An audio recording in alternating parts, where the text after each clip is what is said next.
Welcome to The Works. We're going behind the scenes with Hillsborough County's temporary traffic control to find out how they plan, manage, and monitor our roadways and traffic, all while keeping the county running smooth. TTC is critical to the safety of the roadway in Hillsborough County. We're making sure that that work zone is set effectively so that it provides the safe traveling path for the persons that are driving through that work zone.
Most people, to the untrained eye, are going to sit here and say that this owner starved her dogs. We're going to head up to that dog hall right now.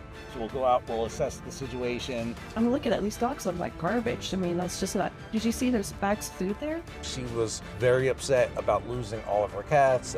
She called me up a few times in tears. I need my photos. I need to be able to paint this picture for the judge so that he sees what I see.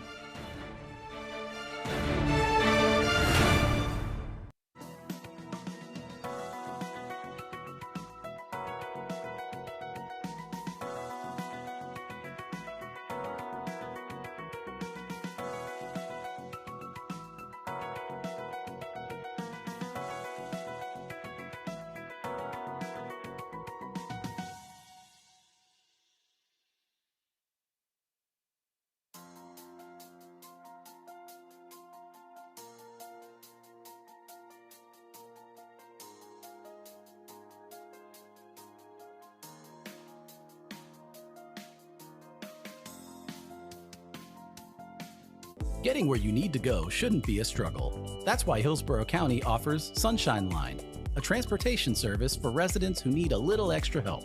If you have no mode of transportation, you may qualify for Sunshine Line's door-to-door service based on age, disability, or income. For those who live in the Hart service area, you may be eligible for an income-based bus pass program. Sunshine Line's trained drivers provide safe, shared rides, helping you to and from the vehicle and making sure you're secured every step of the way. Scheduling is simple. Just call 813-272-7272 to see if you qualify and start your application process today. Sunshine Line is here to keep you moving safely, affordably, and with a smile. Visit hcfl.gov/sunshineline to learn more and get started today. Sunshine Line, Hillsborough's ride on the bright side.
Morning and welcome to the August 13th, 2026 quarterly meeting of the Hillsborough County Tourist Development Council.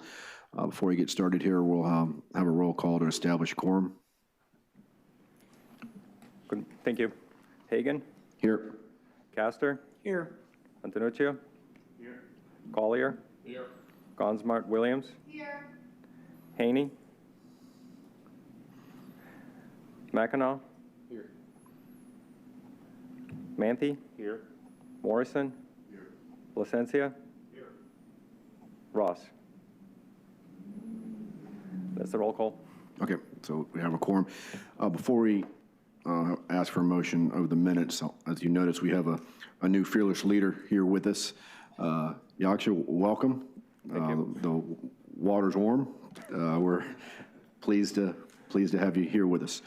With that, everyone had an opportunity to review the minutes. Can we have a motion to approve the minutes? Motion, Gonsmart Williams, second, Mr. Palencia. All in favor say aye. Aye. Opposed? Okay, carries unanimously. This public comment, anyone like to speak? Public comment this morning? Seeing none. Yaksha, I want to go over the administrative report. Thank you. So I'm going to go over the Tourism Development Tax Administrative Report for quarters 2 and 3. We skipped the second quarter meeting, so we'll cover them at this one. If you cue the slides.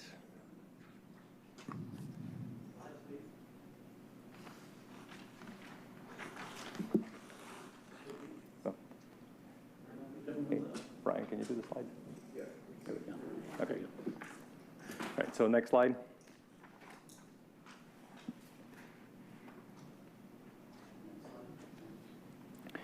This is the 3-cent TDT operating summary for Q2 and 3.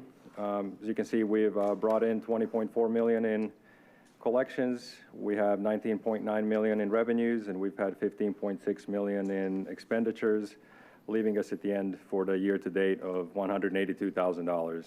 The 6-cent operating summary, we've brought in $6.8 million.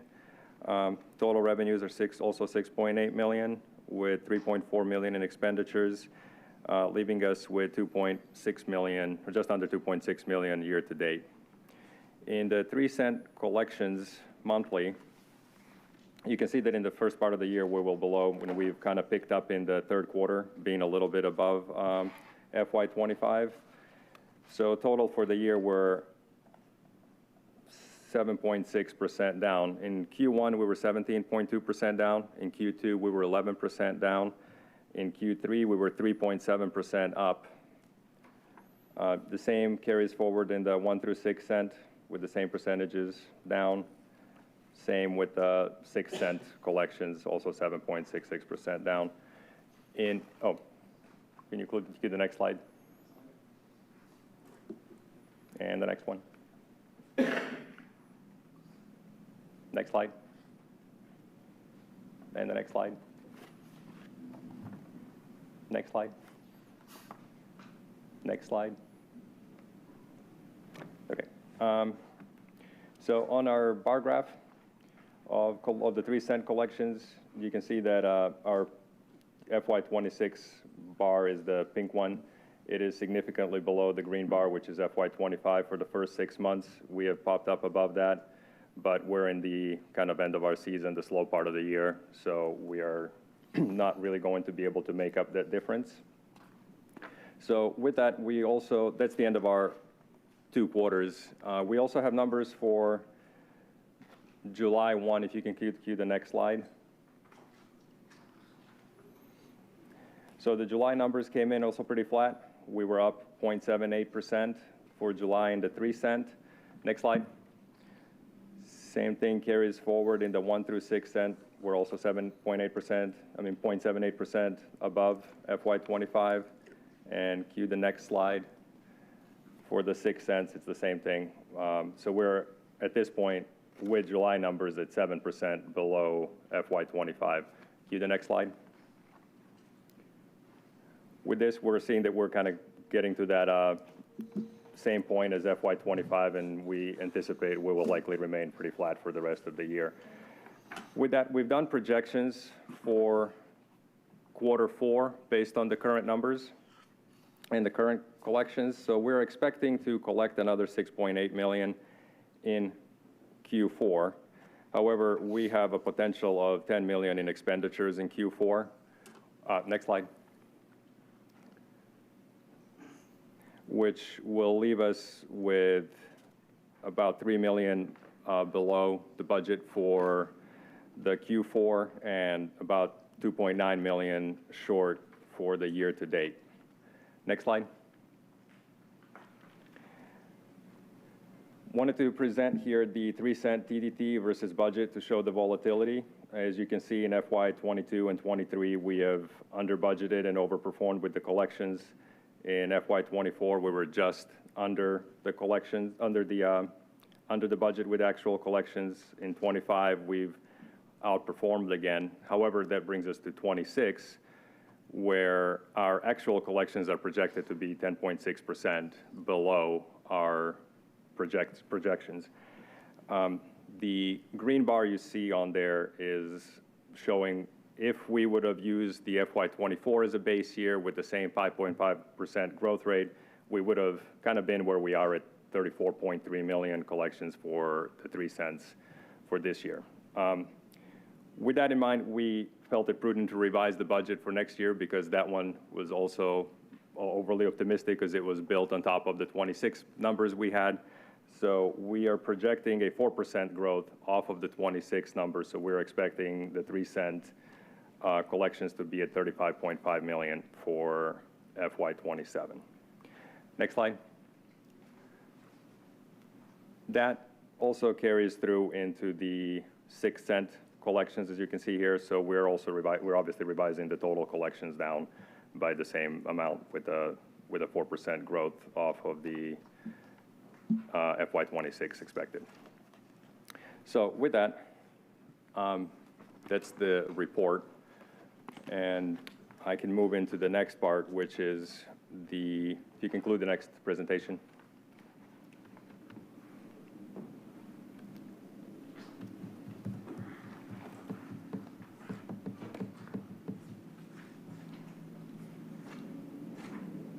That's the PDF one.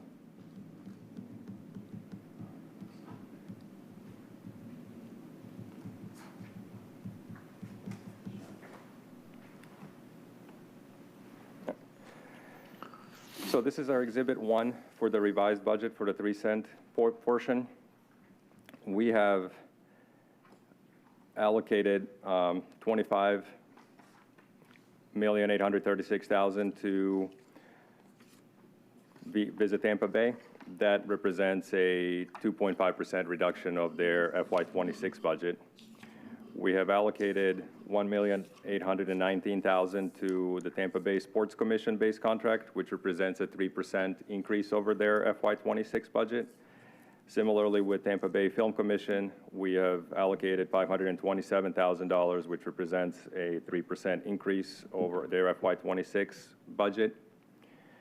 With the high impact events, we've talked to Visit Tampa Bay and the Sports Commission, and they can take a reduction of $550,000, so we've allocated $750,000. They have 4 events they're pursuing. They feel that this is going to cover their needs, so we have reallocated that $550,000 into the VTB budget to increase it and have their offset lowered.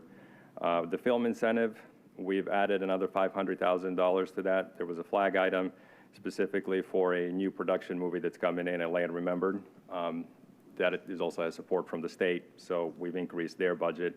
The TSA operations stays flat at $350,000. The facility enhancements stay flat at $500,000, just as they were in FY26. The next several items are they also go through VTB, and VTB manages those for us. We have reduced the Make It Tampa Bay budget by $850,000 to $150,000. $650,000 of that reduction is being put back into the VTB-based contract. We have also reduced the corporate transient demand marketing by $200,000 from their FY26 numbers, and we left the visitor experience category at $255,000, so unchanged from FY26, and the same thing with the out-of-area marketing at $985,000 remains unchanged from 26. Next slide. This one provides the breakdown on the out-of-area marketing and visitor experience and the breakdown for different different agencies that are getting funding. Next slide. And our 3 cent is we still have Visit Tampa Bay allocated for $3.3 million. In that one, that is a $254,000 and some change reduction from their FY26 budget, and our cultural, obviously the $2 million for Tampa Convention Center, we're still obligated to 2031, so that stays in there, and the cultural and attraction-based capital has been reduced by 594 from FY26, which should more than exceed our needs for that program. That is the revised budget. I would ask your approval for the revised budget, and if you have any questions, I'm here to answer them. All right, thank you for the presentation. Questions, comments on the quarterly or the budget recommendation? Mr. Placencia? Thank you, Mr. Hagan. Your reduction of the Visit Tampa Bay budget by 2.6%, I mean, that's significant. It's over $500,000, I assume, 600,000? Yeah, it's about $600,000. Has consideration been given to taking that out of reserves? We've considered it, but this year we have taken out a significant amount to not touch any of their funding for this year. So we went into reserves to cover approximately $3 million between the 1 to 3 and the 6 cent for this. I know you're playing you're walking a fine line. It's tough. I don't envy you. I really don't.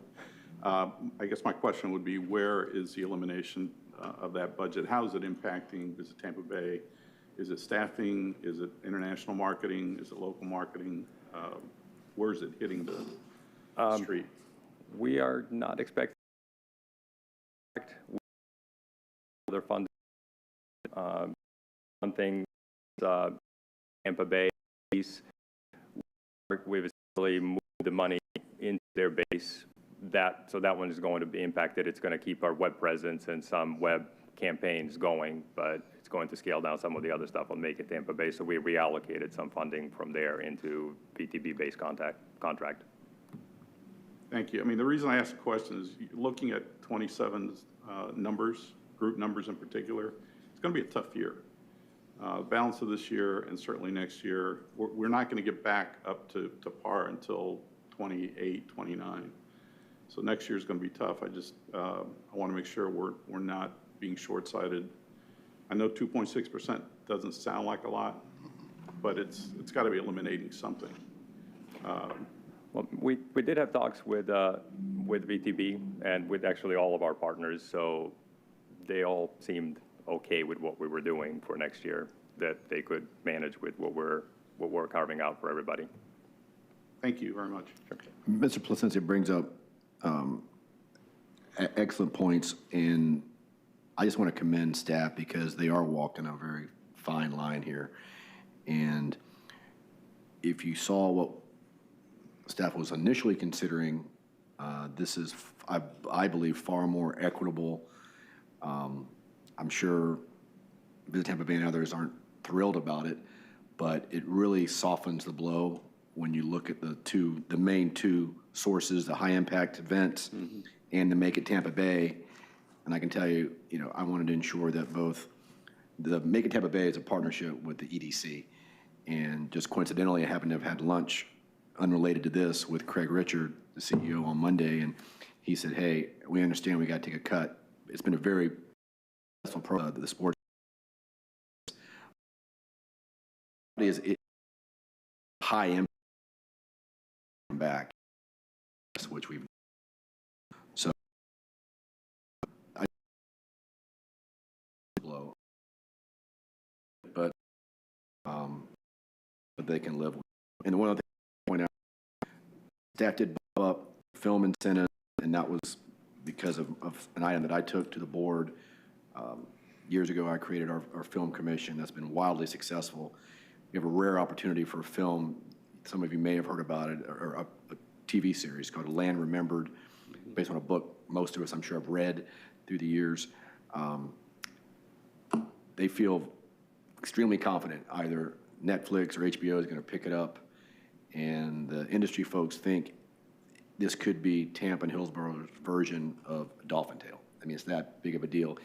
And the state, in the last 10 years, essentially has my term, loathed that industry. And for the legislature and the governor to come forward with $1 million, I think that tells you something that even Tallahassee recognizes that this is a pretty big deal that we can have it here. So just want to point that out. Any other questions or comments? Yeah, Mr. Morrison. Mr. Chair, thank you.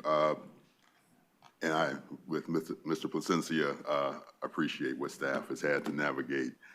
2 questions. First, let's take a look at the 6%, I guess it's Exhibit 3 for a moment.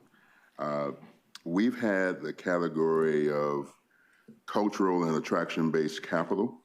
That bucket, we did not take anything out of for the last couple of years. This is an anticipated area that, as the asterisk or footnote indicates, is subject to the annual application process. This is one area, and we had a trend, the Hillsborough County Hotel and Lodging Association had a trends and forecasting forum 2 weeks ago, and it echoed Mr. Placencia's observations. It just seems to me that that might be an opportunity that we may have missed. This may be an opportunity we've missed to cover the 2.3% that Visit Tampa Bay is being asked to take on. That could be a reduction for 1 year of the cultural and attraction-based capital, with the understanding that, as obviously if we are performing above expectation, we always can replenish that pot. But I'd hate to go into next year forecasted as it is to not give Visit Tampa Bay the full, all the gas it needs to be able to react and respond. And so my question, I guess, is, would there be, or is there a reason why we would not adjust the cultural and attraction-based capital line item by that 2.3% to and transfer that to Visit Tampa Bay marketing? So a good bit of that is already spoken for, about $4.7 million between old obligations, and there's about $1.55 million in the new obligations. I believe there might be some other potential issues with utilizing the 6 cent to offset some of the shortfalls in the 3 cent budget. Okay. Well, only reason I asked the question is because since we're offering a holistic budget and we're including both 3% and 6, it just seems to me that that may be a natural area to say to our partners in the cultural and attraction-based arena, look, we apologize and we feel badly about having to adjust what might be available, but that seems to be a natural to say, let's all of us take a little hit this year, because at the end of the day, our hoteliers as an industry have said that they're willing to take from their bottom line to fund our tourist development tax and to pass that on to our guests. I would hope they would understand that this year might need to be a little different. So that's observation number 1. And observation number 2 is, when I look at the 3% expenditure recommendations, I still ask the question, for example, when I look at, as much as I love the county sports complex and the facility enhancements, is this a year where that can be an adjusted category? For example, I look at the other category was the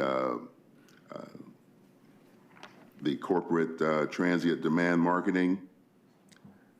I know there's been some reduction there. I'd love for there to be a consideration again, and I guess I'm speaking on behalf now of our hoteliers who have all said that as we're going down this path, the one thing that they've been consistent about is keeping Visit Tampa Bay whole, because they understand that their bottom line depends on someone being at the front of the line, telling the story of our community, telling the story of our destination, and why, and this is not the time to reduce that when we're expecting Visit Tampa Bay to help us match or exceed what's been projected. So those are a couple of categories for recommendation or for consideration to adjust to find a way to cover that 2.3%.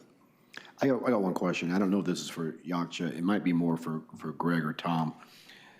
And we covered it briefly during our briefing, but on the sports complex, as far as the request that was made, I know you said, I think it was reduced maybe from last year. Or can you just provide a little more insight on that?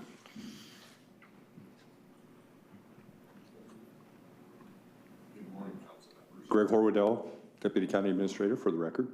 And I'll rely on Tom to correct me or kick me if I misstate anything. But yes, we have spent significant amount of time looking at this. There is, as you've all seen numbers, there is a reduction. We are seeing less than we forecasted. Part of that was because we were very optimistic in our forecast. Probably should have been a little less optimistic, but that being said, we are here today with the recommended budget for you. The challenge with trying to reduce certain areas, specifically on capital, is that part of this funding relies on building assets or maintaining assets that actually make people want to come to Hillsborough County and Tampa. So we're very sensitive to trying to make sure that we maintain all of our amenities at a first-rate level.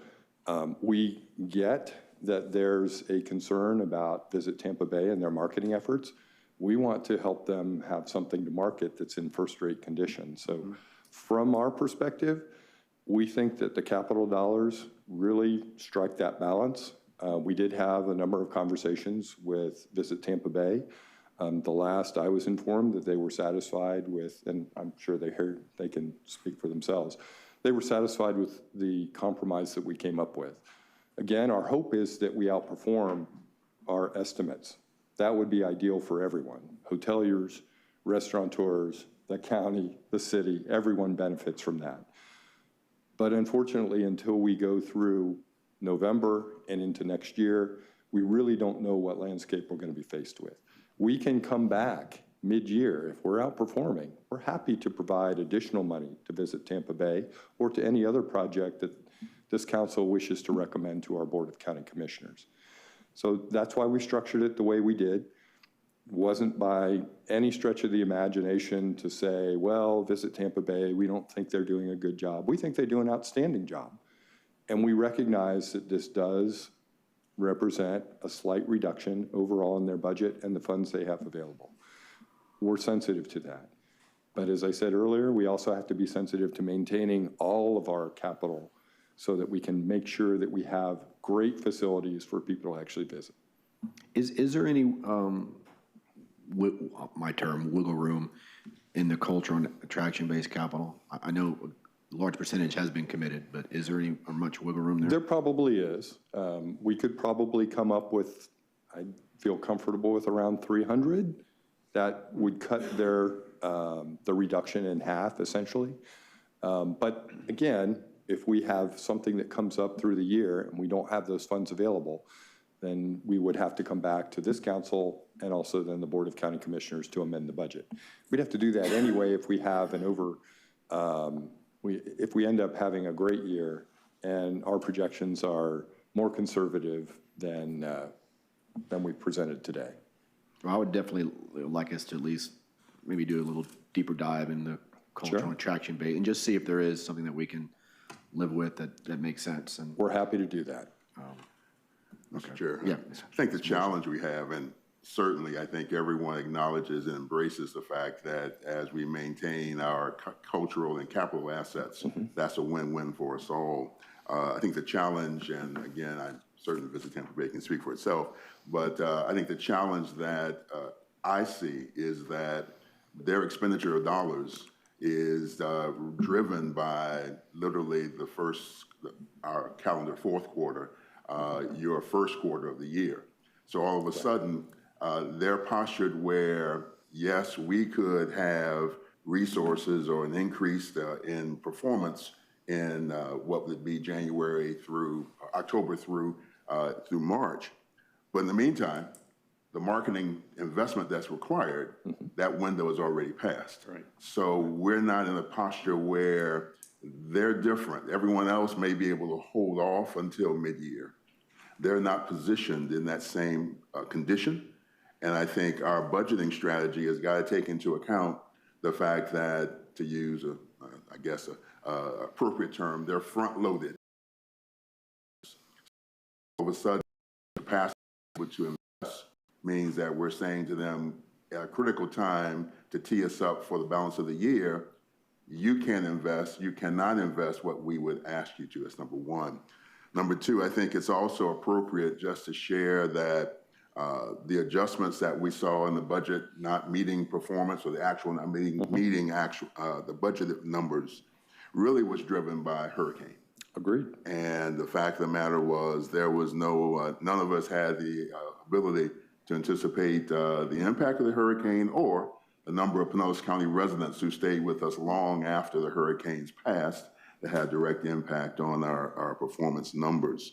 But I think at the end of the day, what I'm hearing, what I'm sharing, is that not only should we ought we look at, as the chair has recommended, take a look at the that capital line item for cultural affairs, but I would recommend that we say to everyone, it's in our collective interest for that 2.3% to come from elsewhere, because if that performance is where we need it to be, that's when we'll be able to come back mid-year to position ourselves and have an honest conversation about where we are and where we want to be. So I understand others may have said they're comfortable. Mm-hmm. We were blessed as a council for years, for several years. We've had a kumbaya setting where we've had money and resources. But there was a day when we didn't have those resources. And I know Mr. Placencia remembers those wonderful meetings where it was painful to sit in these chairs. But we did what we had to do, because it was important to tell our partners, we need to make sure the gas tank is given the appropriate fuel to be able to deliver what's needed. I think we're in the same posture as we see here today. We would not be doing what I think we ought to be doing, to say, let's hold off for a moment, tell Visit Tampa Bay, hold off on what you ordinarily would be investing at this point or soon hereafter, and everyone else stay whole. That just seems to be counterintuitive. So I would hope staff would be open to taking another look at how we can reallocate and say to everyone, look, we need to make sure that the thoroughbred on the track gets fueled and gets the proper positioning that's needed. And if we're able to accomplish what we need to, everyone's going to be able to take a look at mid-year and be able to adjust the budget accordingly. So. Yes, sir. Very much appreciate those comments. And I'll just reiterate, from our perspective, we don't want to shortchange the capital needs of our facilities. We absolutely think that is a long-term detriment to maintaining those in a first-rate position. But as I said earlier, we do believe there may be some flexibility. We're happy to bring that back to you at your next meeting, not even suggesting we wait until mid-year. We have another quarterly meeting, so we can re-examine that, see what the numbers are when they're coming in. I'm also sensitive to making sure that we're putting our best foot forward from a marketing perspective. But as you know, as this council knows, as we presented previously, part of our job at staff, not just balancing the dollars that are available for the most bang for the buck, but also looking at investments that we believe are going to bring visitors to the city of Tampa, to Hillsborough County, to all of our municipalities. We think that's critically important. That's why at our next meeting, we hope to have a report for you on the field house that you all blessed and authorized us to recommend to the Board of County Commissioners. That project is moving forward. We expect that to be equally impressive. I will say that the tournament sports complex has exceeded all of its projections, and we have to maintain those types of assets so that we can continue to see the performance that we see today. It's critically important with what we're facing in November. We know that there's going to potentially be a lot of pain. We also recognize these are the types of capital projects that we need to invest in to be able to bring visitors to Hillsborough County, the city of Tampa, and make sure that we continue to thrive. Mayor Castor. What is the total ballpark of the entire TDT that goes to visit Tampa Bay? So at this point, from the current, usually it's 70% from the 3 cent, 75% for the 3 cent, and 30% for the 6 cent. Your mic needs to be on. Sorry. Usually it's 75% from the 3 cent and 30% from the 6 cent. In this case, with the revised budget, they're closer to about 80. But I'm talking about a total of all 6. Oh, total of all 6. So at this point, they're at over 40. They're about 43%. 43%. So I think if, there's a haircut somewhere, that's a good place to start for 43%. Visit Tampa Bay does an amazing job, but also, as was alluded to, we have to make sure that we have those locations that people want to visit. And a great example is spearheaded by Commissioner Hagan with the sports facility out in the area by the Emergency Operations Center, has performed beyond its wildest expectations. We anticipate the same thing will happen with the structure by Mosey. And also, we're going to get a presentation from our director at the convention center. And we have a lot of maintenance. And then, as you'll hear, in order to continue to attract the conferences and conventions that we do, that we're going to have to, but 43% of the entire budget as we sit here today. So I don't know where else we could get it from. And as is stated, if we continue or if we do perform above expectations, then we can always revisit that at the 6-month mark. One other thing I want to point out, I think staff's being extremely prudent and not utilizing reserves. Number one, we already have for this past year, but we have a big event coming up January 29, college football playoff, and I know this board recognizes that, particularly Mr. Collier over here, was really involved last time. That's going to be a big ask, and so staff's trying to plan ahead and budget ahead of in the reserves. A lot of that money is going to come from there, right? Yes, sir. So just keep that in the back of our mind. Mr. McEnroe? Reserves. What is the magnitude or dollar that we have in reserves? I didn't see that anywhere in here. Not that we want to dig into it in any way. I'll defer to our most excellent Chief Financial Officer. And a fellow Chamberlain High School graduate, too. Good morning, Tom Fessler, Chief Financial Administrator. I don't have an exact number with me today, but it's in the ballpark of around $30 million. Just to carry on from that, so it's interesting with reserves and how they are viewed in different entities. For example, with the city, we have a floor of 19%, and we always try to keep 23% of our budget in reserves. Do we look at that as a goal for TDT, or is it more of just a set amount that we try to keep in there? What is how is it judged or balanced? I don't think we necessarily look at it from the standpoint of, like we do, say, our general funds, where we do kind of target somewhere between 20 to 25%. We kind of look at kind of the funding source is somewhat, obviously, as we've been talking about today, is somewhat volatile. So we want to have a larger reserve balance there. In addition to that, as Commissioner Hagan indicated, we are looking out to 29 when we know there will be a big ask for the college football championship. And so there's a reason to have some dollars there for that. There's another project that we're involved with right now that could be a drawdown on some of those reserves. And so While that $30 million in relation to the revenues that are being generated does sound like a lot of dollars, in relation to that, there are some reasons why we have it at that level, but we don't necessarily target any particular percentage there. Okay. Thank you. I'll never argue against putting money in reserves. Ms. Morse. Tom, let me ask Tom a question while he's still at the microphone. Following Mr. McEnaugh's question, talk us through interest earned.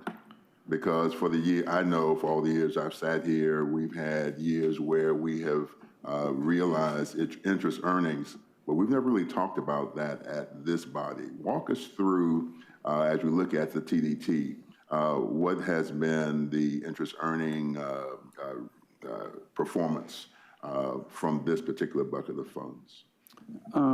As far as interest earnings, I mean, we went for years where, you know, just at the general account, interest rate, not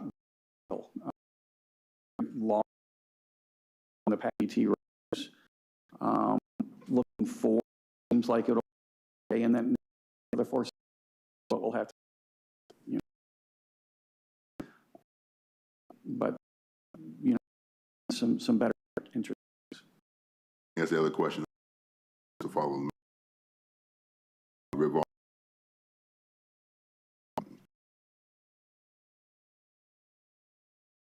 Our years all had a reserve that we and put aside cumulative. So here we reserve those compound reach what hand reserve in a from year to year investment to make sure we have resources to emergency or anticipated circumstances. I think in recent years, it's the past 5 years or so, it has been inching upward. Perfect example. So, traffic or tourist Tampa Bay. That's a volatile. Again, we don't necessarily have target focus on, but we always want to have strong.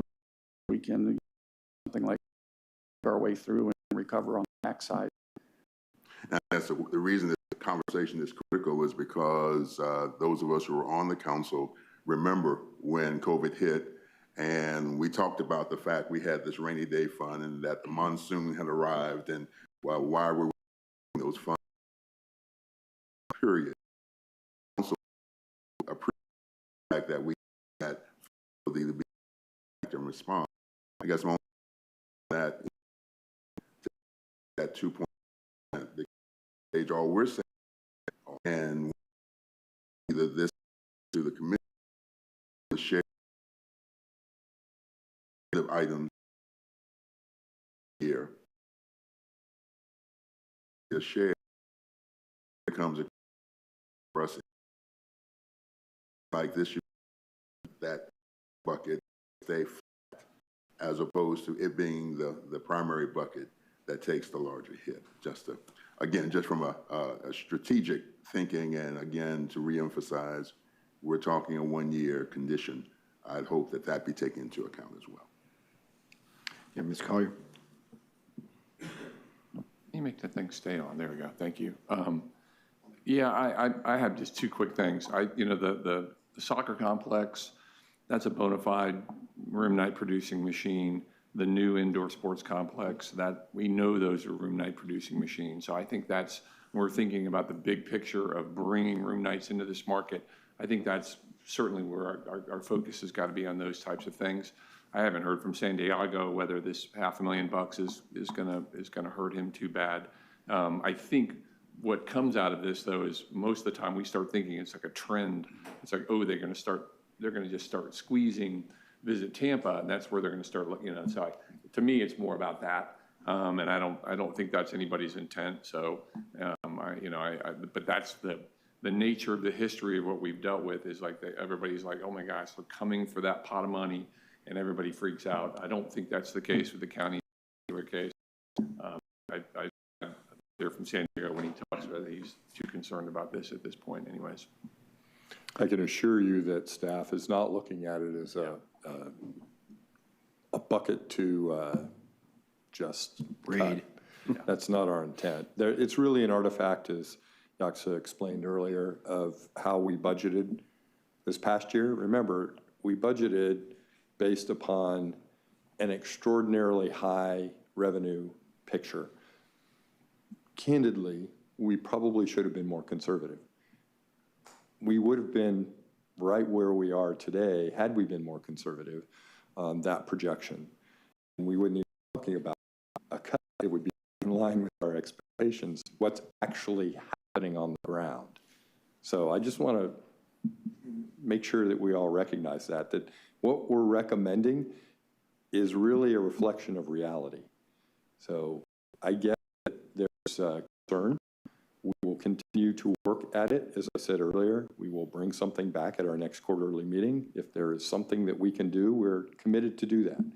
Our goal is not to be punitive. Our goal is to be responsible stewards of this dollar that our hoteliers collect and remit to the county. That's it. End of story. We are committed to make it work. If you have some ideas on how to do all ears. Really. Thank you.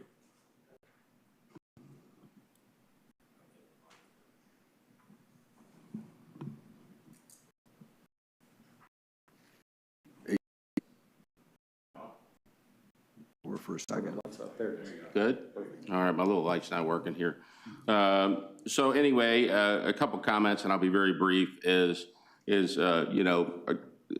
My first priority is keeping Visit Tampa Bay whole.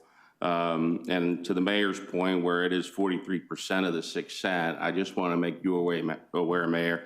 Historically, the cities we're competing with are getting 50%. That's really the industry standard. So Visit Tampa Bay is already playing behind that traditional 50% mark that other communities are dedicating to their CVB. So I hate for that to be lowered anymore. In fact, I think everybody on the hospitality side would support it going up. But so that's one comment. Just be aware of that. And to the cultural attractions-based capital program, I just want to be careful there because so many of these cultural institutions are doing these projects in phases. So it's a multi-year ask. And if their funding is reduced and they're anticipating a phase 2 that is linked to phase 1, we can create a bigger financial hole because phase 1 may be worthless because we didn't cap it with phase 2. So I just want to be very careful of that there. And is there a way we could approve this budget with a footnote that says the county administrator has the ability to move funds into Visit Tampa Bay that go unused that are budgeted? So if you look at film incentives, if those are not all drawn down, can that be shifted over? You look at the cultural attraction-based capital program, if that is not fully drawn down on, can administratively that be shifted over to Visit Tampa Bay on a quick matter so we can make an impact on 27? High impact events. If we don't land those events and that money goes unused, can that be shifted in to Visit Tampa Bay's budget? So is there a way for us to approve this budget with, an administrative footnote to that effect? And that's mine. We believe that would be appropriate. If that's what this council wishes to recommend to the board and the board delegates that authority to the county administrator, that's entirely appropriate. Okay. All right, so. Mr. Hagan? Yep. One last comment. Mr. Horwedel, thank you. I don't think anyone here, at least I don't, want to see any reduction in the capital facilities dollars, especially if these facilities are getting more visitation and more use than anyone anticipated. We need to maintain them and, in fact, maybe expand them. As Joe said, they are revenue, they're cash cows. They're bringing business into the community left and right. So let's continue to expand that. The return on investment has been phenomenal. Secondly, this has been a great, lively conversation, and I think it's really good. We didn't see this until late yesterday, and I think we haven't had the opportunity. The missing piece here, in my mind, is what Visit Tampa Bay thinks about all this, because as you said, as your colleagues have said, if VTB is fine with this, maybe we all live with it. Maybe they're good with it. What I don't want to see is a reduction in staff or reduction in any kind of outside marketing effort when we're going into what is going to be a challenging year. Probably the most challenging year we've had since 2021. I think that's it. The first comment I made was, can we use reserve funds? Reserve funds, when we created that 15 years ago, the idea was to use those funds for the rainy day and the challenging period. And that's what we have here. And if we're sitting there with $30 million, I think taking, and it's not 2.3, it's 2.6 million, which is roughly a little over $600,000. Can we pull 600 out of that? My preference, and obviously we haven't had any conversations about this, but my preference is not to take dollars away from any organization or any facility, especially in a year that's going to be difficult and going into another difficult year. I'd rather use the reserve funds for that. So thank you, Mr. Chair. I think what I would suggest is, for the purpose of today, if we could have a motion to accept the quarterly financial report and the budget recommendation with including Mr. Manthi's recommendation, and then, as Mr. Hordell stated, we'll have the conversation at our next quarterly meeting if we need to revise and increase or move things around, as Mr. Placencia is stating. Is that, can we get a motion to that effect? Okay. Yeah, second. Okay, so we got a motion by Mr. Manthi, second Commissioner Collier. Don't see any further comment. All in favor say aye. Aye. Mr. Vote. Thank you for your time. We know it's a difficult conversation. We've rested our, so thank you. Back at your next quarterly. Thank you. Next up, we have Mr. Ingram, Executive Director, Tampa Convention Center, going to provide us an update. Good morning, sir. Good morning, Council. Thank you for having me. Today we're going to cover our expansion feasibility study that we had conducted. Just a little bit of background, we hired CSL, which is Convention Sports and Leisure firm, to conduct our study with the intent of finding the need for an expansion as well as can the market support the expansion. So the first thing that we actually looked at is how we compare with other facilities, whether it's competition or within a defined market. As you can see, the list on the left is our exhibit space. The convention center currently is at 200,000 square feet. Our competitors keep us above us, put us in the bottom third for an average that they have is about 290. So we're already short space on the exhibit side. And then from the contiguous space, as we all know, I just mentioned we have 200,000 square feet of space. That is one large hall that can be divided into three. So when they're talking about contiguous space, if you look at San Antonio, that is one large open space of 500,000 square feet. So the average that we're competing against is about 264,000, which again puts us in the bottom third of our comparable sets. The other space that we looked at is our ballroom. Currently, the convention center's ballroom is about 36,000 square feet. The average is about 63,000. The odd outlier on there is if you look at the number one spot of 108,000 is Kissimmee. Everybody's thinking, why Kissimmee? That's because of the Gaylord Palms that has a hotel, convention center, and ballroom all contained into one spot, which makes us a huge competitor for the center. The final aspect that we looked at was the ballroom to exhibit space ratio. Again, we're in the bottom third. I don't keep saying that we're in the bottom third, but from the report that says, and you can see it verbatim, we are unfortunately in the bottom third at the moment. So we didn't want to continue with all the negative news. So we looked at what is the industry doing? So it's just going to make it a little harder for us. If you look on the right-hand side, you'll see all the convention centers in the country, not just in our comp set, that either expanded, currently under construction, are likely to expand, or thinking about expansion. The reason why we put the three on the left-hand side, if you do not know, Austin Convention Center is basically knocking down their entire facility and rebuilding. Their exhibit space is going to be around 275,000 square feet, added additional meeting space. The Broward County Convention Center, which we affectionately refer to in our industry as Fort Lauderdale, Their recent expansion put them up to 350,000 square feet, but more importantly, they have an 800-room attached Omni to them, so they're making it as a dedicated hotel for convention center headquarters. That makes it a huge competition for us. Raleigh is a little bit different. Raleigh is actually expanding now. They're taking their Red Hat amphitheater and moving it 3 blocks so that the convention center can take that land and build a 90,000 square foot flexible space. And it was just released the other day that in between the convention center and the performing arts center, there's gonna be a 600-room Omni that is being built that's gonna feature as their headquarter hotel. The one thing I'd like to point out, one of our major competitions is actually under the possible expansion, which is Music City Center, AKA Nashville. So if you hear me say Nashville, that's what I'm referring to. Our friends in Nashville, and I use that term very loosely, just recently bought property about a block away from the center, and they're looking to buy more property. So that means they're no longer possible expansion. They're truly moving into expansion mode. It's just a question of when and where officially. So those are what our competitors are doing. What we wanted to look at is how we are functioning within the center itself. And the one key metrics that we're looking at is occupancy for the center.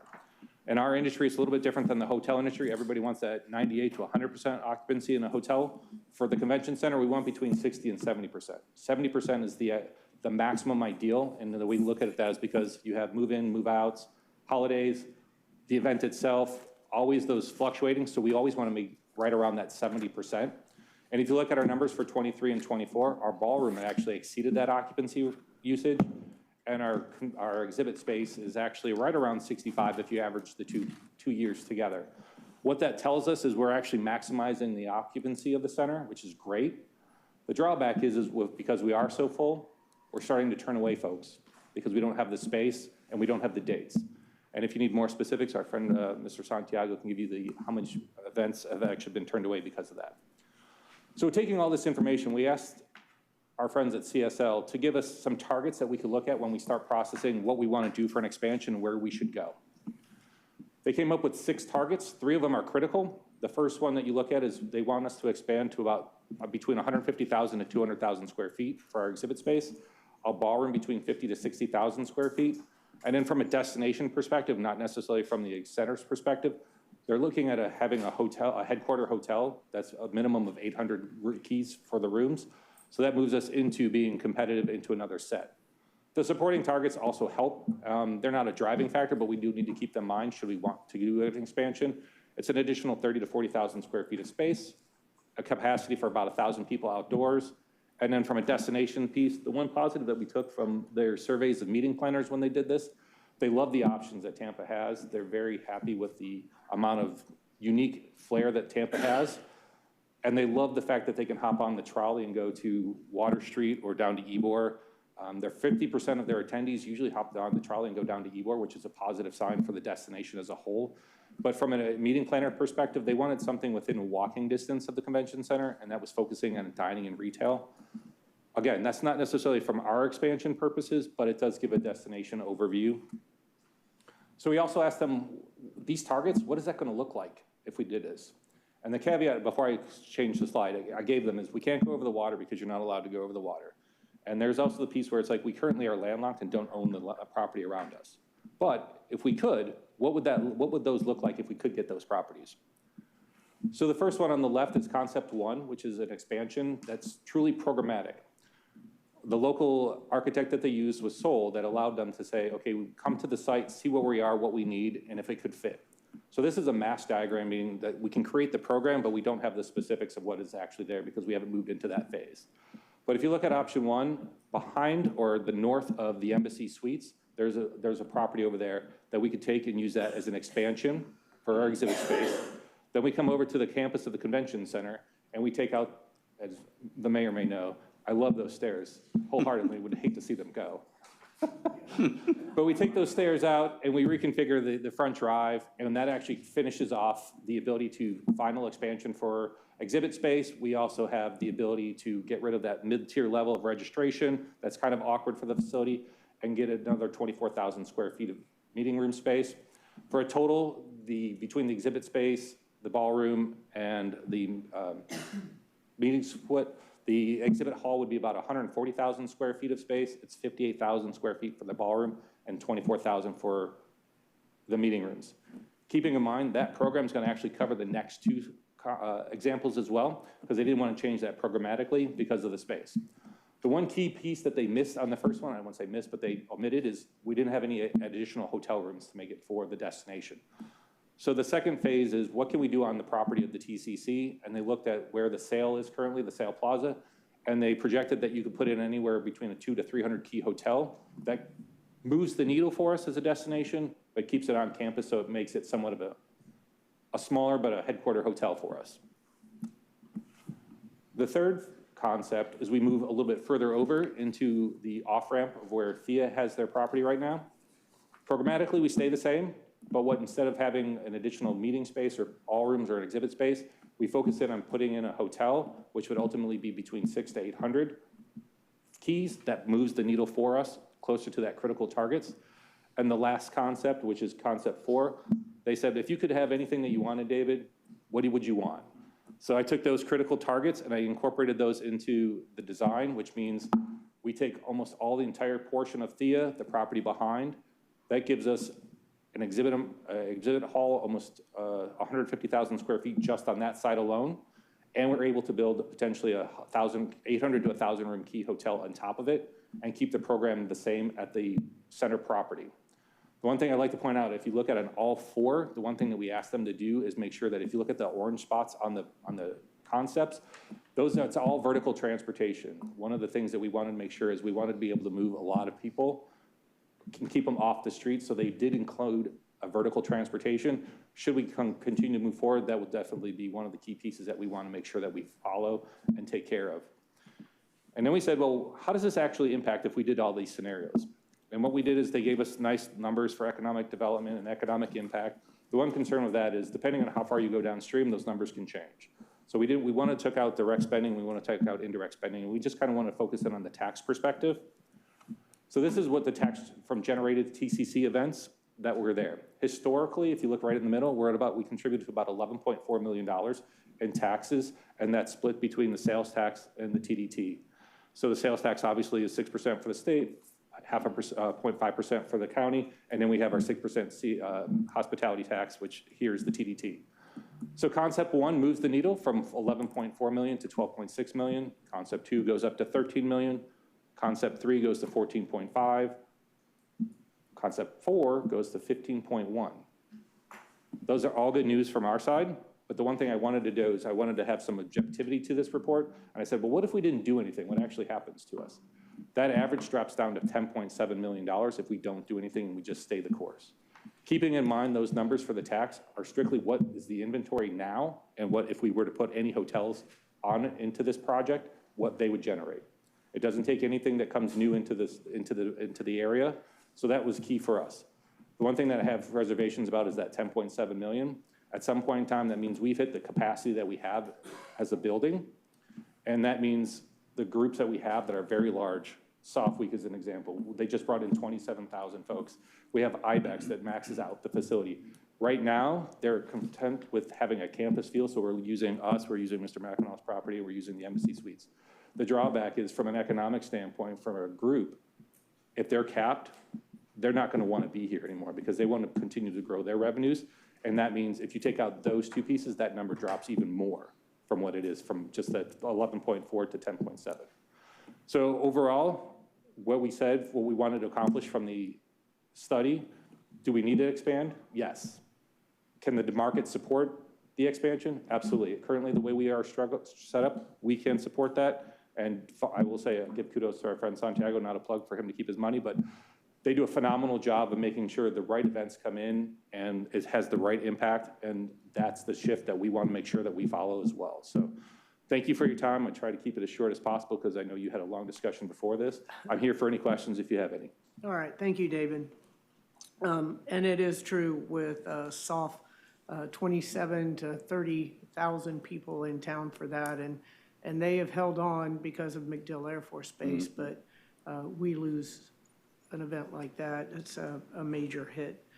Questions? Ken had to go to another appointment. Go ahead, Lou.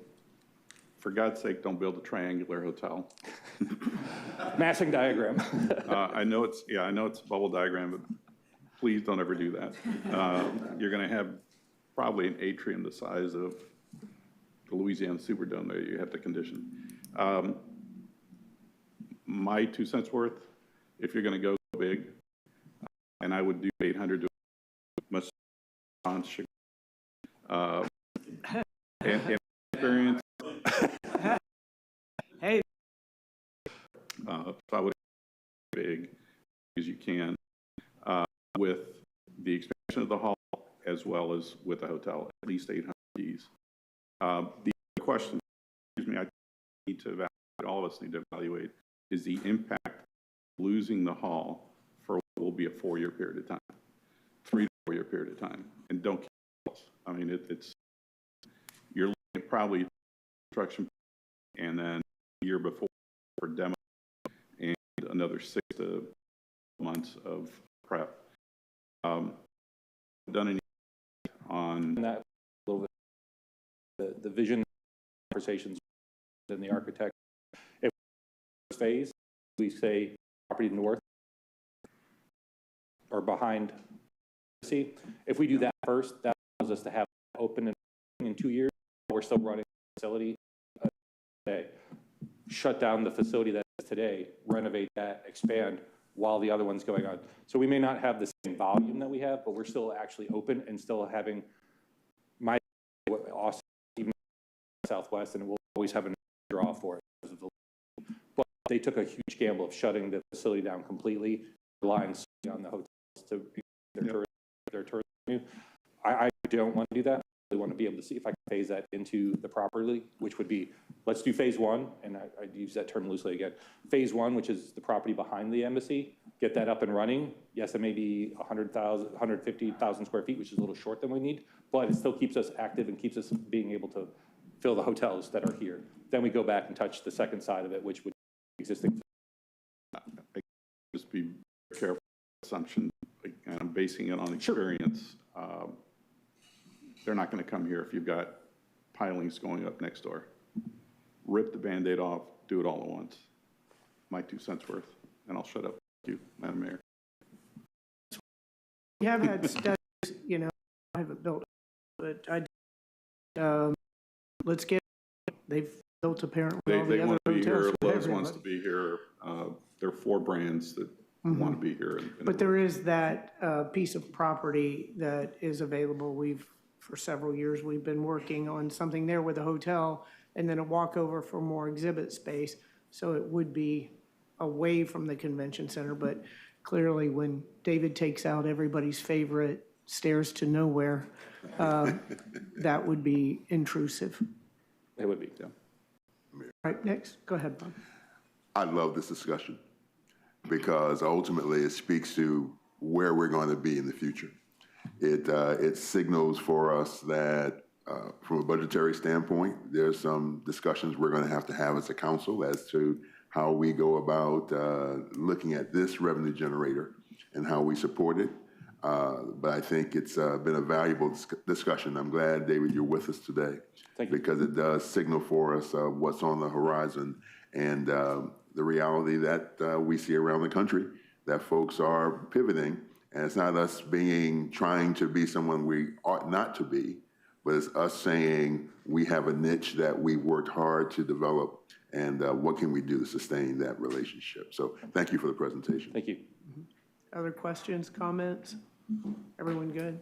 Well, Go ahead, Ron. The one thing, these are great numbers, but you're just talking tax. You're not talking really total economic That is correct. and jobs. And correct. We do have the rest of that in there. I wanted to keep this high level, and so something that we could put is something that's tangible so that you guys have a.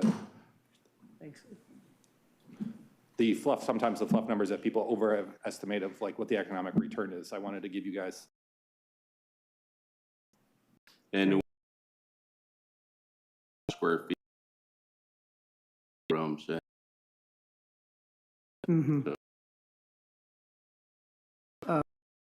Rendering, we have this for quite some time now, so I know everyone's got this back.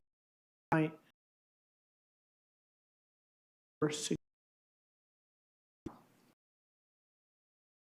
you.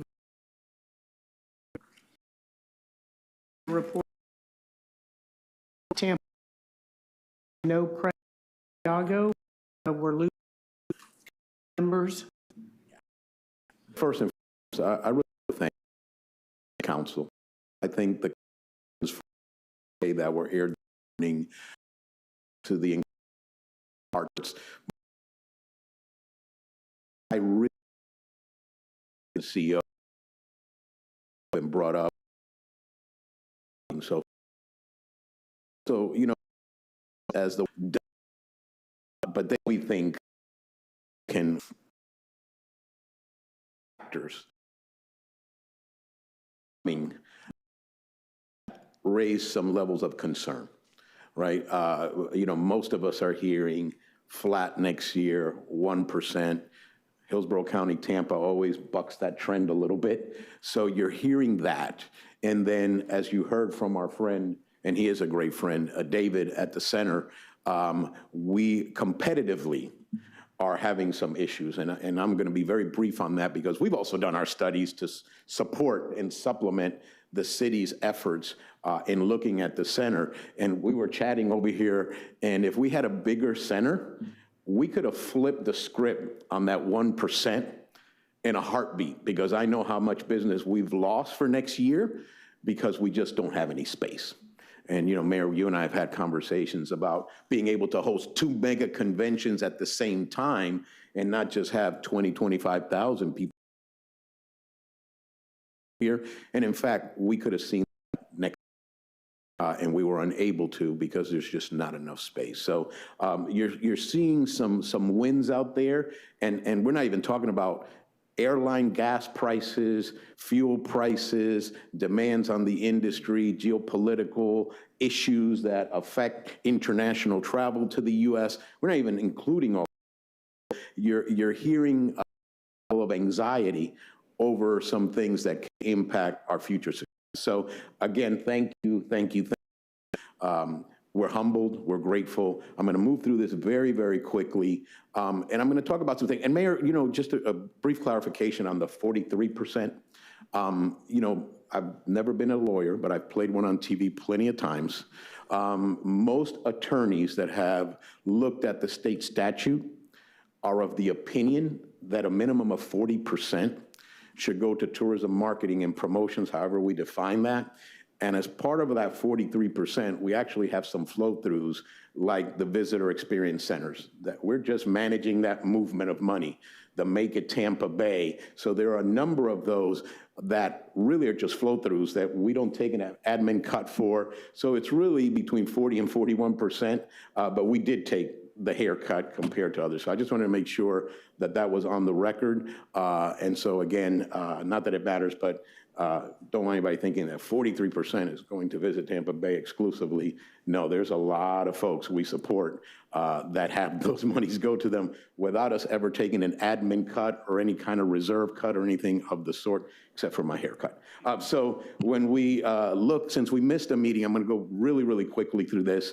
The presentation for us today is kind of year to date through June. So on the board there, you see the Smith Travel Research that are real time through June. We don't have the July month yet. We will be expecting that pretty soon. But we know that July, and we've shared this with the team here at the county, was up over 2% compared to last July Smith Travel Research actual numbers. And does that ever translate exactly to TDC? Not always, but it's pretty close. And we've already had the first week of August in. Just got those yesterday, Joxa, and we're up 2.9% for the first week in August compared to last August. And we've got some big, big conventions coming into town this month that are overperforming. We're hearing they're overperforming as far as record attendance. Ancient Egyptian Order Noble Mystic Shrine is coming in. Probably the best attendance they've ever had. Connect Marketplace follows them. So again, we're optimistic that August will outperform last August. But when you look at us, and you know, we've gotten used to record-setting numbers, and we did have a huge hurricane impact last fiscal year that we did not have this fiscal year, and I'll allude to that. But when you look at hotel performance, Hillsborough County versus Florida versus the US, you see that at 73% occupancy, for this year, even with the impact of the hurricanes last year almost jumped occupancy to about 78%. But if you look at the 73% compared to the rest of Florida, and you look at it compared to the US, that's the only thing Visit Tampa Bay can really affect, is occupancy. How much can we bring to the destination to increase occupancy? So when you look at that, even though we're saying it was a down year compared to last year was an artificially inflated fiscal year. And you can see that in your report. If you look at some of those months that followed those hurricanes, the numbers were not of the universe. They were just not comparable to the historical performance of those months. Again, not making any excuses, here we are. You see fiscal year 25 with about 6 to 8 months impacted by hurricanes, jumping that occupancy percentage to over 77%, but 73% is comparable, actually not comparable, much better than most other years, and on par with the last record year that was a normal record year of fiscal year 24. And then the money part, average daily rates, you see how they perform, much better than a formerly normal record year as opposed to an abnormally record year. And you see that revenue per available room also outperform. And this is Smith Travel Research actuals October through June. And then revenue, you see there, again, very healthy compared to a normal record-breaking year as opposed to a hurricane-inflated record year. So we want to make sure that's on the record and everybody understands that. We've had a lot of conversations about submarkets and submarket performance and what we do, how it impacts submarkets. So here, this is all in your report. You can look at those numbers. Again, certain submarkets mirror each other. The product is similar, but you see there 76%, 73%, 66.8%, 74.2%, and that's October through June. And again, some of those submarkets were affected by the hurricanes incrementally. When you talk about North Tampa and East Tampa, and you think about work crews, and you think about the product and how their occupancy was inflated by the hurricane, they saw huge bumps that now appear like huge deficits. So a little bit of color. When we talk about our comp set, this is our convention comp set. The 3 Florida destinations are right there, October through June. When you look at obviously ADR and RevPAR, they follow suit. So again, Smith Travel Research actuals October through June. And then now we shift a little bit because now this is tax collector money. And remember, they're a month in the rear. So these are collections September through May, which the county calls June because May is received in June from the hotels. And you see there very, very good performance against fiscal year 24, not fiscal year 25. And then you've seen this in some way, shape, or form. You see those lines, and that blue line is hurricane. That is hurricane inflated everything. And then you see that once that effect went away, the yellow line is outperforming the last 2 fiscal years. When you talk about bed tax collections, we're hovering about 54.6. You've seen this through May. Again, bed tax collections bar graph. Economic impact, if you look at the rooms that were actualized, that actually came to market, and then the rooms that were booked and the estimated economic impacts, you see those there. And then we've hosted, no one matches this line. No one has hosted more high-end tourism industry related events than we have. In fact, we were chatting not too long ago about the year we had when we actually hosted all 4 major government groups. When you talk about U.S. Conference of Mayors, National League of Cities, National Association of Counties, the County Administrators Organization, we hosted all of those within a year and a half. I can tell you that is the envy of a lot of our friends being able to host all of these. And then, you know, this is a slide, I'm not going to get into it too much, but this is what others may be investing in groups. And we were chatting over here that some of my colleagues, think West Coast, really have never gotten back to pre-COVID numbers. And everybody's waking up now and saying, okay, wait a minute, this should have ended by now. So there are big coffers being offered, not only for expansions and such, but for marketing, PR, incentives, concessions, et cetera. David did an incredible job. We look at ourselves with the convention comp set, and we now have the smallest center of a convention comp set. And in fact, there are others that are not even in our convention comp set that are approaching being bigger than we are, including Savannah. And Savannah just built a hotel on the other side of the river next to their new convention center. So they are even gunning for a lot of the types of businesses that we bring here because now they have the assets and the facility. So we have to be very mindful. Somebody mentioned the sports complex as being cash cows. Ladies and gentlemen, this is a cash cow. The convention center is a cash cow. It really is. Like I said, we could flip that concern about those numbers next year if we had a bigger center, because we would book the heck out of it and have big groups in town to really flip those numbers. And unfortunately, right now, we can't. And then again, competitive square footage, we've excluded Orlando because Orlando is the abnormality. It was included in the prior slide, but even without them, you see where we rank. We were about 2 or 3 from the bottom a few years ago, and now we happen to be at the bottom. And then David talked about this. We've all had reports. We don't need to study this anymore. Not one more penny needs to be invested in feasibility and understanding the business that we're losing. We're also looking at walkable hotel inventory to the convention center because, as many of you know, when we have major citywides, we're doing West Shore, we're doing East County, North County, Pinellas. When you think about a college football national championship game that we're going to have here in 29, we're really having to spread it out. And then the punchline here is competing markets are expanding. Both convention center, headquarter, hotel footprint, and Tampa must invest to stay competitive. Well, you've heard that over and over again. When you look at some of our conversion campaigns, very, very quickly, you all understand this. Hotel revenue enrich over 48 million based on some of the campaigns that we account for, that we know people are clicking on our ads and booking. We can track all of that. So those are real numbers. And then through our Expedia campaigns, you see the impact to submarkets, which is important because we've been asked, hey, are you only focused on downtown and West Shore? And the answer is no. Rising tides lift all boats, and so we have to focus on the entire county. Public relations wide, we won't get into it, just a ton of public relations. We've earned an extra $22 million in free media. So when you talk about how we leverage our dollars and the additional free media, 4 stories per day, Tampa Bay averaged up through June. And then corporate transient, there was a conversation here about that line item. That's a program that emanated from here. You all wanted this program.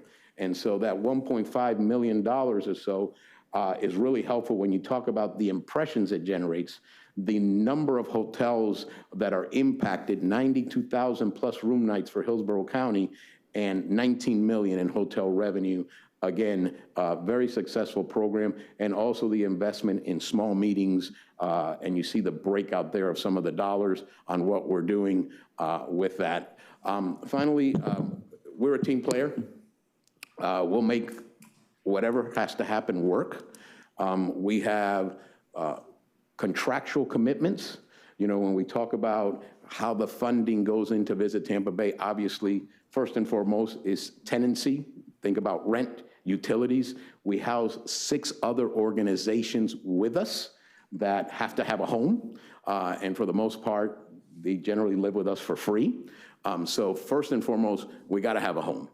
And then, believe it or not, above staff, which is to me primary, we have concessions, incentives that we are contractually obligated to put into play. So when you think about a group like Sigma Gamma Rho or National Defense or Soft Week, any of the above, there are incentives involved. Then we're talking about airlines as well. So a lot of the dollars that come in, we have to flex. And those, we really can't flex, those first 2.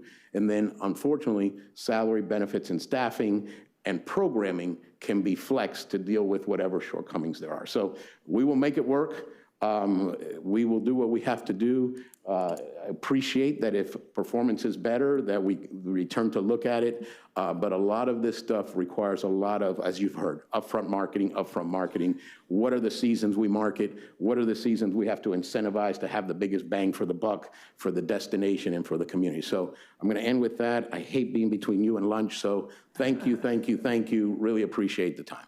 Thank you, Santiago, and we appreciate all that you do for our community. And it just shows that we punch above our weight. We were in the bottom third for the size of the conventions, but we're up top in the attractions and the bringing in the revenue. Any other comments? All right, thank you so much. We do appreciate it. All right, if there's nothing else, can I adjourn? Thank you. Yes. All right, we are adjourned. Thank you all. Appreciate it. Thank you.